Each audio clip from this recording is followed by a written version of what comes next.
Hi, this is Melanie May for SCTV. We're outside the Cannery in Southbridge, Massachusetts. And for those of you who have been here, you know it's a great music place. And for those of you who haven't been here, just you wait.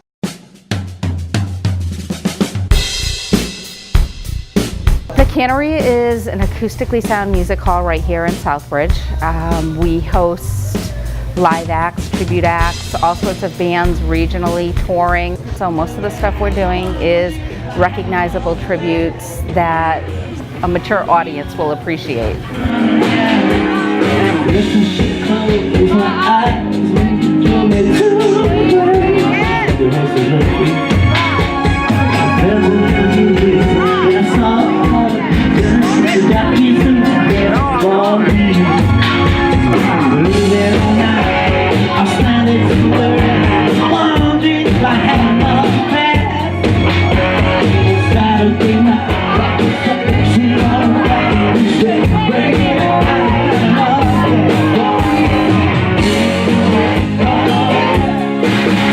The room was engineered and designed for live sound. That's what it was created for, live music. Here, it's all about the band. We have band stage, full PA.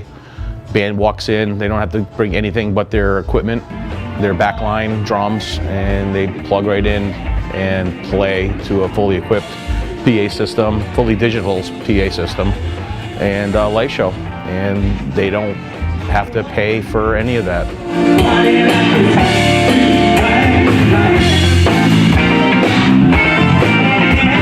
Music is very, very uplifting, and this room has an amazing positive energy in it. It basically comes down to entertaining the public, trying to give a show to people for pretty inexpensive money. And with the tavern and everything, you can basically come to one location and park, dine, and see a show and leave by generally midnight or 12:30. The Cannery is located along the banks of the picturesque Quinnebog River inside multifunctional 12 Crane Street. Only minutes from the Mass Pike, the Cannery is a favorite venue stop for talented performers. We played at the Cannery last August. I can't say enough great things about it. The staff is amazing, the environment is very inviting, and the vibe is just great, and the patrons are fantastic.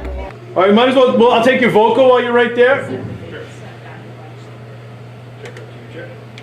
Check 1 2 2. Check 1 2. One of the biggest things that we've always put into place here since I've been here is hospitality and communication, and it's a teamwork between the crew, the staff of the establishment, and the bands.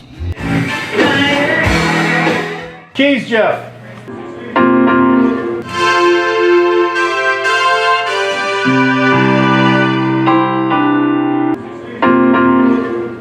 Split the difference on what you turned. It's all a team. Everyone likes to have lighting engineer or sound engineer these days.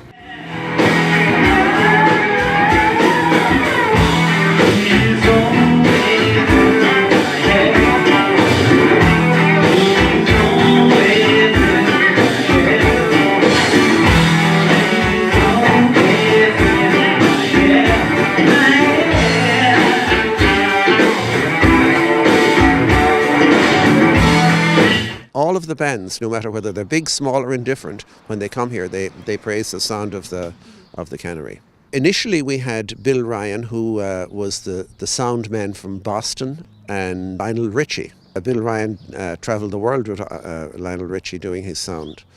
And he came and he was invaluable in his help for making the sound as good as it is. Not only has Gabriel McCarthy enlisted the help of well-known and talented technicians to help create a beautiful acoustically sound room, but he has also brought inspirational ideas from Europe. The Cannery is a sort of a copy of a black box theatre in Ennis in Ireland. You have a very good sound that can be adapted for all sorts of use. My idea for that was to have something that could be used here in the town, be used for all different things. Micah Ellis and John Normandin decided that they would like to open it again with a different view of music. cover bands and then reaching for some better known bands throughout the country, which has worked to date. And Micah is working tirelessly to expand that profile. Charlie Farren is one of our favorites. We've developed a great relationship with him. He's comes in and does some supporting acts for us when we need them. Mike Girard's Big Swinging Thing is a twist on cover music that they've heard. They add their full horn section, which is absolutely spectacular. When you hear, a AC/DC song with 11 horns added to it, it just changes the dynamic of the whole music. It changes the dynamic of the room, and it really adds some big sound to it.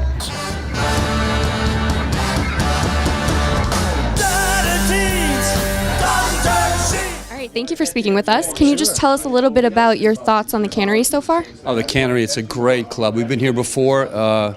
We're glad that the Big Swinging Thing is here tonight, and the Fools will be here as well, my other band in May.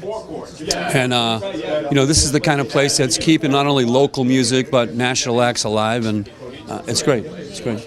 Can you tell us how you got started with the Fools and just how that became? Oh, good Lord. Well, I don't want to get a real job. And what do you do when you don't want to get a real job? You start a band. So that's what I did. And it was 1948. Well, maybe not that long ago. But it was just a great way. I was very shy as a kid, and it was a great way to get to talk to women. So, like now, kind of. Yeah, right. That's awesome. Thank you. Can you just tell us about the band right now? And Big Swinging Thing is a 20-piece band. Yeah, it's a lot of people to pay, so I hope you come. 20-piece band, 13 horn players, keyboard player, drums, bass, guitar, and 2 incredible backup singers, Denise and Allie, and me. You're better than anyone I ever met. Remember, it's my life and I'll do what I want. can you tell us about your thoughts on the Cannery so far? Well, I love this place. They do a terrific job with the lighting. It sounds fantastic here, and I'd love to perform. And any chance I get to perform, I say yes. So you had a great career, and you played Joe Perry Project. And can you tell us a little bit about that and how you got started with them? Well, I auditioned for that band when Joe left Aerosmith. I was thrilled to have gotten the gig. We toured all over North America with bands like Rush, Ozzy Osbourne, ZZ Top, Alice Cooper, so many more. And it was a terrific, we did a record on Columbia, and it was a terrific experience for a couple of years. Then I formed Farrenheit, and we toured with Boston in '87 and toured around America for, till the end of the decade. Then when we started to have children, and I tell this story on stage, I knew that rock and roll wasn't the right thing for a family. So I took a job at Digital Equipment Corporation, still playing on the weekends, but not touring anymore. Small job, and I worked my way up to a big job. And Compaq bought us, it was a bigger job. And then HP bought us, and it was a global business development job. And I was able to retire 7 years ago, back full-time into music. So I'm working on a new record. It's going to be called Charlie Farren, Guitar and Voice, and it's going to feature a single guitar and a single voice, vocal. And I'm really proud of the songs. So what you see tonight, I'll be doing some of the new songs tonight, plus some of my hits. Oh, that's awesome. Thank you.